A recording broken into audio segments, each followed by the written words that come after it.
What's happening, guys? It's Ace here from the Aussie Rebels. What's going on today is we're going to have a Kerbal Space Program tutorial. It's going to be a basic build tutorial in the vehicle assembly building for a vertical launch.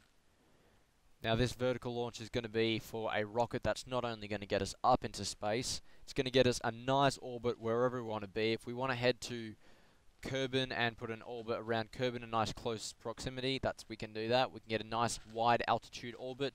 We can also head to the moon, get an orbit around a moon of another planet in the solar system, or maybe around the sun of the solar system itself. This rocket is quite a rigid, solid frame and will get us there. You've got plenty of fuel and you've got good balance and control as well. So let's just dive straight in. Okay, first things first, what we want to do is we want to get the MK12 command pod. It's an excellent command pod and it seats 3 people. It's quite light. It's what you want to use. Straight away, let's whack on a parachute. Why am I choosing the blue one? Simply because it's got blue windows, so it looks better. What do you want to use when you're using the control? You want to use the advanced SAS. As any time that you can use the advanced SAS because it fits and whatnot, use it. It's the best, the most stable, easiest to control, and you can't go wrong. What I'm going to do for the main rocket that's going to be up in space and flying around for a while is I'm going to put a small fuel tank on, followed by a slightly larger one, and it's going to have the LVN atomic motor on the bottom. That's a nice motor there, and that's going to fly quite well. Now, what I love to use are these here, TT70 radial decouplers. Like to use either 6 or 8 of them. In this case, let's use 8. Why not? Put them around the middle section. And what you want to do is, once again, recreate what you've done here without that extra little bit there. You just want some smaller ones that you can jettison before firing this main rocket once you're up in space in a nice orbit. Okay, that final rocket is just going to be what you're going to use to perfect your orbit circumference.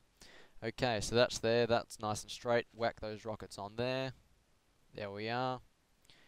Now, these are going to fly off in space. They're probably going to end up in an orbit on their own and not plummeting to Kerbin, but let's put parachutes on them just in case. Okay? Using this main rocket frame, what we're going to do is, I'm just zooming out a bit there. In the structure one, once again, the TT70 radial decouplers, because I love these things. Around it, once again, 8 of them on each frame. Whack it right there in the center so it's all symmetrical. Okay, I like to press X to cycle through the symmetry modes, okay, or you can just click the button itself.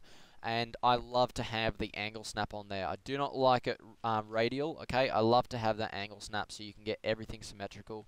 It's good balance and it's going to fly very, very well. Using, once again, 8 of these on the radial decouplers.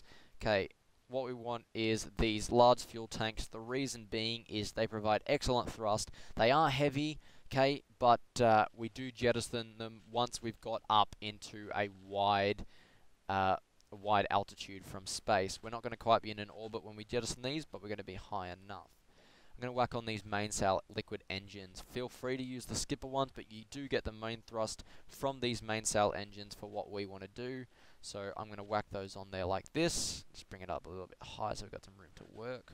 On the top, what do we want to do? We want to make it aerodynamic, so let's whack on these protective rocket noses. There we go.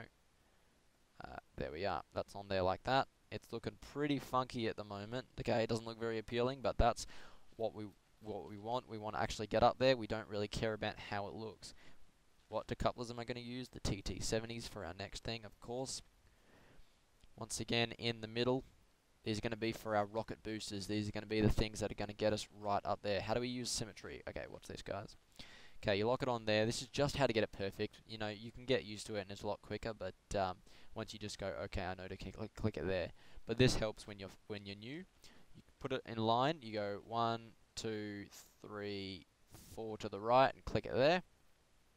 Grab another one, put it in the middle, then 1, 2, 3, 4 to the left. There you go. Now you have them perfectly symmetrical. All right. That's just how it's going to be the most balanced. Back in the propulsion section, this is what you want, okay? The Rockamax BACC solid fuel boosters, okay? These are going to be the first thing that's going to come off, but it's also going to be the main things that fire to get us that initial lift that we want, okay? They're very, very good at the start, but we don't want to have them for too long. That's why we get ready to jettison them. Make sure they're all sitting on the radial decouplers nicely. Look at that. Okay, well, that's a lot of rockets. Okay, See how they're not exactly even? That's close enough. All you want is the spacing around it to be even. Now, on top of these in fact will head back to Kerbin, so we do want to put the parachutes on them, you know, to just stop it from exploding all the time. However, they may end up colliding in midair once we jettison them, because that's just what happens. Okay, but we've got those there. Let's put on some launch stability enhancers around, about 8 of these around there. What you want to do is actually first turn on the center of mass. Okay, and look, our center of mass, center of lift, it's quite close together. It's good enough. But you want to put these around the center of mass. That's going to help you with takeoff. There you go. Okay, it's going to stop it from collapsing in on itself. We can turn those off now. And to make it more rigid, what we want to use are these strut connectors. Okay, EAS4 strut connectors. Essentially, it's a wire frame, and you want to connect them from the top of all these points to the craft itself. Okay, didn't work that time. Let's try it again. It's just put the dots on there. That's all it's done. There we go. Okay, look at that. Nice rigid frame. We want to connect each of these. Okay, have symmetry mode so it does it all for you. Okay, it makes everything a lot easier. Now the reason that we want to connect all these is just to make it so that it's a rigid frame. Because if it's a rigid frame, it's going to fly a lot better. It's going to be solid and move as one thing. Slightly more aerodynamic, but we're going to have all the thrust working together. It's not going to wobble all over the place and make it difficult for our SAS. That essentially right there is the rocket that we're going to be using. I'm going to do the launch in another video, so if you have any questions, please put them in the comments. Join our Teamspeak and let us know. Okay, you can find our Teamspeak at our website, which will be in the description and on our channel.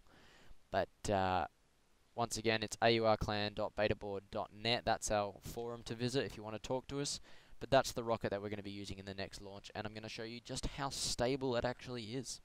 So thanks for watching, guys, and this is Ace. Tune in for the next one.